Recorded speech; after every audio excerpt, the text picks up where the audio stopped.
Friends, வீட்டில் காய் இல்லாத நேரத்தில் இந்த மாதிரி ஒரு எம்டி சால்னா செஞ்சு கொடுங்க. செம்ம டேஸ்ட்டாக அல்டிமேட்டாக இருக்கும். வாங்க எப்படி செய்யுதுன்னு பார்க்கலாம். ஒரு மிக்ஸி ஜாரில் 2 பச்சை மிளகா, வெங்காயம், மொச்சக்கொல்லை, இஞ்சி பூட்டு பேஸ்ட்டு, பட்டை, கிராம்பு, பிரியாணி இலை, சோம்பு, 2 முந்திரி, கொஞ்சமாக தண்ணி ஊற்றி இது நல்லா பேஸ்ட்டாக அரைச்சி எடுத்துக்கலாம். இந்த அளவுக்கு அரைச்சி எடுத்துக்கோங்க.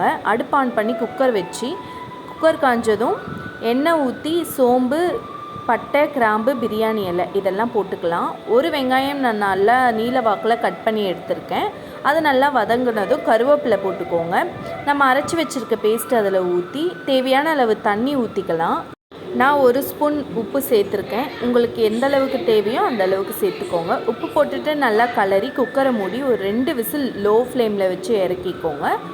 மேலே கொத்தமல்லி தூவி நல்லா கலரி விட்டுக்கோங்க. இது தோசை, இட்லி, சப்பாத்தி இதுக்கெல்லாம் சாப்பிட்டா சும்மா அல்டிமேட்டாக இருக்கும். நீங்களும் வீட்டில் ட்ரை பண்ணி பாருங்கள். Bye guys.